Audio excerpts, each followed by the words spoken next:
नमस्कार दोस्तों, next result में आपका स्वागत है। इस वीडियो में हम लोग एनटीपीसी 2025 के एग्जाम में आए हुए मैथ के सारे प्रश्नों को सॉल्व करेंगे।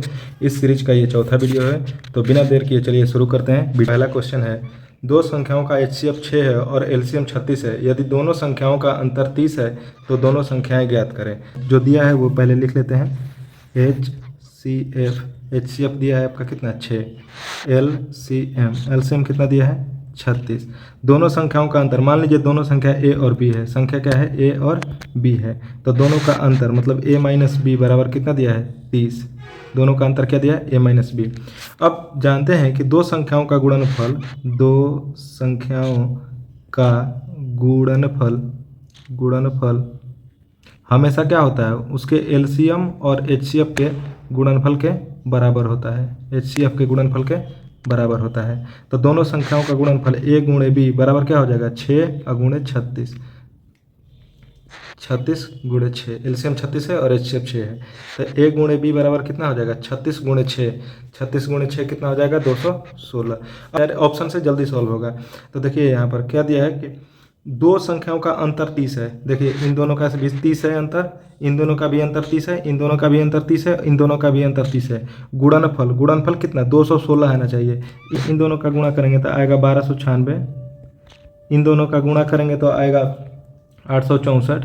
इन दोनों का गुणा करेंगे तो आएगा 216, 36 गुणे 6। और इन दोनों का गुणा करेंगे तो आएगा 504। तो देखिए अब गुणनफल तो 216 ही आना चाहिए, जो कि ये नहीं है, ये भी नहीं है और ये भी नहीं है। तो हमारा ऑप्शन नंबर क्या हो जाएगा 3 करेक्ट आंसर हो जाएगा, क्योंकि 6 और 36 दिया है। इन्हीं दोनों का अंतर क्या 30 भी होगा और गुणनफल 216 भी होगा। तो हमारा करेक्ट आंसर क्या हो जाएगा, करेक्ट आंसर हो जाएगा हमारा 6 और 36। नेक्स्ट क्वेश्चन है यहाँ पर कि प्रथम 170 सम संख्याओं का औसत ज्ञात कीजिए। तो सम संख्याओं का योग कितना होता है, पहले देखते हैं कि प्रथम n सम संख्याओं का योग, इसका क्या होता है formula n into n plus 1। अब हमसे योग तो पूछ नहीं रहा है, क्या पूछ रहा है औसत। तो औसत बराबर क्या होता है, संख्याओं का योग और बटा में संख्या। ठीक है, तो संख्याओं का योग क्या हो जाएगा n इंटू n प्लस 1 और बटा में n से n कट जाएगा। और यहाँ पे n का मान कितना दिया है 170। तो 170 और प्लस 1 बराबर क्या हो जाएगा 171। और यही हमारा क्या हो जाएगा correct answer, option number 4। Next question दिया है कि 4 के पावर 0.72 बराबर x और 4 के पावर 0.86 बराबर y। तो और यदि x के पावर z बराबर y के पावर 8 तो z का मान ज्ञात करना है। तो x बराबर लिख लेंगे यहाँ पर इतना, x बराबर 4 के पावर 0.72 और y बराबर 4 के पावर 0.86। ठीक है, और कंडीशन क्या दे रखा है कि x के पावर z बराबर y के पावर 8। अब देखिए ध्यान से, x का मान यहाँ पे लिख लेते हैं 4 के पावर 0.72 का पावर हो जाएगा z बराबर 4 के पावर 0.86 का पावर क्या हो जाएगा 8। अब देखिए पावर का अगर पावर हो, a के पावर m का पावर अगर n हो तो इसका फार्मूला होता है m गुणे n, मतलब पावर आपस में क्या हो जाते हैं मल्टीप्लाई हो जाते हैं। तो ये हो जाएगा 4 के पावर 0.72 गुणे z बराबर 4 के पावर 0.86 गुणे 8। अगर दो बेस बराबर हो तो पावर भी आपस में क्या होता है बराबर होता है। पावर भी क्या होगा बराबर होगा, जब बेस बराबर होगा तो पावर भी बराबर होता है। तो पावर आपस में हो जाएगा बराबर 72 गुणे z बराबर 0.86 गुणे 8। यहाँ से हम z का मान निकाल लेंगे 0.86 गुणे 8 और बटा में 0.72, और इसलिए यहाँ पे z का मान हमारा आ जाएगा 9.5555। z बराबर क्या हो जाएगा 9.5556, और यही हमारा क्या हो जाएगा करेक्ट आंसर, जो कि ऑप्शन नंबर 1 में दिया है। नेक्स्ट क्वेश्चन यहाँ पे कहता है कि एक शर्ट का अंकित मूल्य 900 रुपये है, इसे 10% की छूट देकर बेचा जाता है तो विक्रय मूल्य ज्ञात करें। 10% की छूट देकर बेचा जाता है तो विक्रय मूल्य ज्ञात करें। देखिए अंकित मूल्य दिया है कितना, अंकित मूल्य कितना दिया है 900। ठीक है, इसको एकदम आसानी भाषा में समझने के लिए विक्रय मूल्य हमको निकालना है। क्या निकालना है, विक्रय मूल्य। तो देखिए 900 और इस पर छूट दे रहा है कितना, तो 900 का 10%, यही ना 900 का 10% छूट दे रहा है। 2 को 0 से 2 0, 9 दहा में 90, तो ये हो जाएगा 900 और माइनस 90 कितना हो जाएगा 810 रुपया, जो कि हमारा ऑप्शन नंबर सी में दिया है। और यही हमारा क्या हो जाएगा करेक्ट आंसर हो जाएगा। नेक्स्ट क्वेश्चन कहता है कि वह सबसे छोटी से छोटी संख्या ज्ञात करें जिसे 41 और 19 में जोड़ने पर योगफल 30 से पूर्णतः विभाजित हो। संख्या क्या दिया है 45 और 19, कह रहा है 30 से विभाजित होने के लिए, 30 से विभाजित, कह रहा है 30 से विभाजित होने के लिए, 30 से विभाजित होने के लिए इस संख्या का इकाई का अंक 0 होना चाहिए। इकाई का अंक क्या होना चाहिए 0, तब ना 30 से विभाजित होगा, क्योंकि 30 में क्या 10 आ गया है, 3 × 10, तो इसको 10 बनाने के लिए मतलब कि इकाई अंक 0 होगा, तब जाके 10 से ये विभाजित होगा। तो अब सोचिए कि इकाई अंक इसमें 9 है, अब 9 में को 0 बनाने के लिए इसमें क्या जोड़ना पड़ेगा, 3 जोड़ेंगे तो 0 आएगा नहीं, 6 जोड़ेंगे तो 0 आएगा नहीं, इकाई अंक 1 जोड़ेंगे तो 0 आएगा, बिल्कुल आएगा, और ये 10, 9 में 10 जोड़ेंगे तो क्या 0 आएगा, बिल्कुल नहीं आएगा। तो हमारा यूनिट डिजिट से ही इकाई का अंक लेकर के ही हमारा आंसर निकल जाएगा। इसको आगे सॉल्व करने की ज़रूरत नहीं है, 1 सेकंड में इसका आंसर निकल जाएगा कि हम 11 जोड़ेंगे तो ये 30 से विभाजित हो जाएगा। इसलिए हमारा करेक्ट आंसर क्या हो जाएगा 3।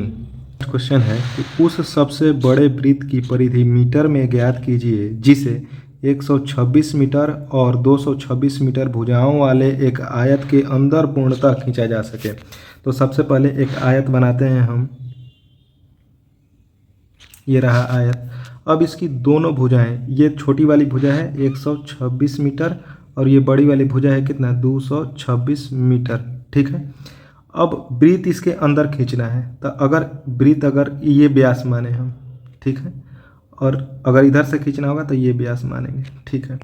अगर इस बड़े वाले भुजा को व्यास मानकर अगर हम वृत्त बनाएं तो ये जो वृत्त बनेगा हमारा, ये क्या हो जाएगा बाहर हो जाएगा। लेकिन प्रश्न क्या कह रहा है कि आयत के अंदर खींचना है उस वृत्त को। तो अगर ये वाली भुजा को हम व्यास मान करके वृत्त खींचें तो ये भुजा क्या हो, ये वृत्त हमारा क्या बनेगा अंदर बनेगा, और ये हमारा क्या होगा व्यास होगा, जिसमें कि ये बड़ी वाली वृत्त नहीं होगा, ये छोटी वाली वृत्त पर ये हमारा क्वेश्चन सेटिस्फाई होगा। क्योंकि क्वेश्चन क्या है कह रहा है कि वृत्त को अंदर बनाना है। तो जब अंदर वृत्त को बनाएंगे तो ये छोटी वाली भुजा क्या होगी व्यास होगी, मतलब कि वृत्त का व्यास कितना होगा 126 मीटर, यानी कि वृत्त की त्रिज्या कितनी हो जाएगी, वृत्त की त्रिज्या कितनी हो जाएगी 126/2। क्यों, क्योंकि जो व्यास होता है वो त्रिज्या का डबल होता है और त्रिज्या क्या होता है व्यास का आधा होता है। तो 126/2 ये कितना हो जाएगा 63 मीटर। अब क्या पूछ रहा है हमसे परिधि, क्या पूछ रहा है परिधि। वृत्त की परिधि का फॉर्मूला क्या होता है 2πr, जहाँ 2 और पाई का मान दे रखा है 22/7 और r का मान कितना है 63, 7 से कटेगा 7 9 63 और ये गुणा होगा तो 22 दूना के 44 और गुणे 9, ये गुणा करेंगे तो 44 × 9 396 मीटर आ जाएगा, जो कि हमारा ऑप्शन नंबर 3 में दिया है और यही हमारा क्या होगा करेक्ट आंसर होगा।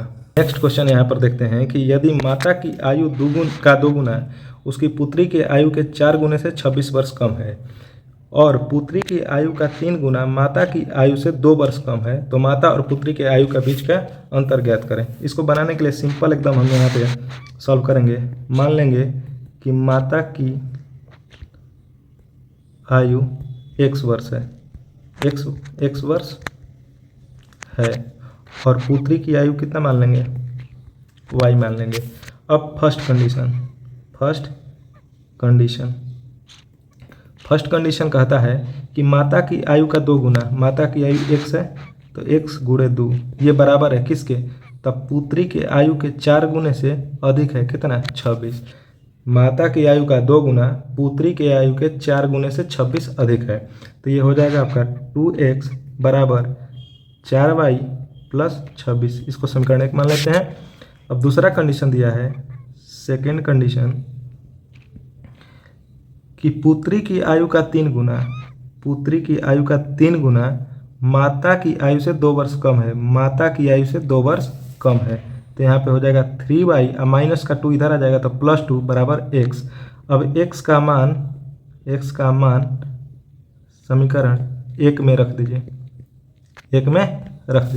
तो x का मान कितना है 2 × x का मान 3y + 2 बराबर 4y + 26। इसको सॉल्व करेंगे तो 6y + 2 से मल्टीप्लाई होगा तो कितना 4 बराबर 4y + 26। ये 4y इधर आएगा तो 6y में से 4y घटेगा तो कितना बचेगा 2y बराबर ये 4 उधर जाएगा, इधर प्लस में है तो उधर 26 में से 4 घट जाएगा तो कितना हो जाएगा 22। y बराबर कितना आ गया 11, y बराबर कितना आ गया 11, y बराबर आ गया 11, मतलब पुत्री की आयु कितना है 11।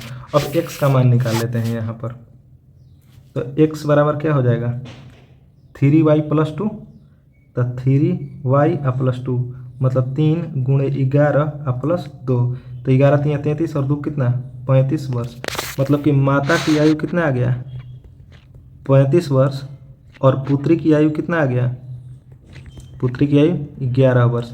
पूछ क्या रहा है इन दोनों का अंतर, तब 35 में से 11 घटेगा तो कितना बचेगा 24 वर्ष, जो कि हमारा ऑप्शन नंबर 4 में दिया है और यही हमारा क्या हो जाएगा करेक्ट आंसर हो जाएगा। नेक्स्ट क्वेश्चन कहता है कि ए बी और सी ने क्रमशः 63:35:42 के अनुपात में एक राशि को निवेश किया। यदि वर्ष के अंत में इन्हें कुल 5120 रुपये का लाभ होता है तो बी और सी के बीच के हिस्से के अंतर ज्ञात करें। मतलब कितना अंतर होगा बी और सी के हिस्से में। चलिए दिया है अनुपात, निवेश अनुपात दिया है, निवेश अनुपात, निवेश का अनुपात दिया है कितना 63:35:42। अगर कटने लायक हो तो इसको कटा के छोटा कर लेते हैं, अनुपात को सरल अनुपात में बना लेते हैं। 7 से दोनों कटेगा, 7 9 63, 7 5 35 और 7 6 42, ये हमारा नया अनुपात हो गया। ठीक, अब देखिए जितना निवेश का अनुपात होता है वहीं लाभ का भी अनुपात होता है। जितना अनुपात में कोई निवेश करेगा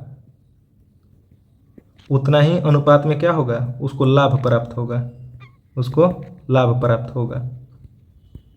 ठीक है, तो अब लाभ का अनुपात कितना है 9:5:6 और इस अनुपात में कुल लाभ है, कुल लाभ कितना हो रहा है 5120 रुपया। इस अनुपात में लाभ को बांटना है 5120 रुपये को इसी अनुपात में बांटना है, तो हो जाएगा 9 + 5 + 6 बराबर 5120 रुपया। तो कुल कितना हो जाएगा 9 5 14 और 6 20 अनुपात, 20 अनुपात बराबर कितना 5120। तो 20 से एक अनुपात बराबर कितना हो जाएगा 5120 बटा में 20, 1 0 से 1 0 कट जाएगा, 2 से कटेगा 256 बार में। ठीक है, एक अनुपात का मान कितना आ गया 256। अब हमसे क्या पूछ रहा है बी और सी के बीच का अंतर, नया वाला ये देखें बी ये है और ये क्या है सी है, इन दोनों का बीच का अंतर 6 में से 5 घटेगा तो कितना होगा 1 अनुपात। बी और सी का अंतर कितना होगा 6 - 5 अनुपात, तो ये कितना हो जाएगा 1 अनुपात, और 1 अनुपात का मान कितना है 256, और यही हमारा क्या हो जाएगा 256 ऑप्शन नंबर 3 में दिया है, यही हमारा हो जाएगा करेक्ट आंसर। ठीक है दोस्तों, आज के लिए इतना ही, मिलते हैं अगले वीडियो में। वीडियो अगर पसंद आया हो तो वीडियो को लाइक करके चैनल को सब्सक्राइब कर देना। जय हिंद।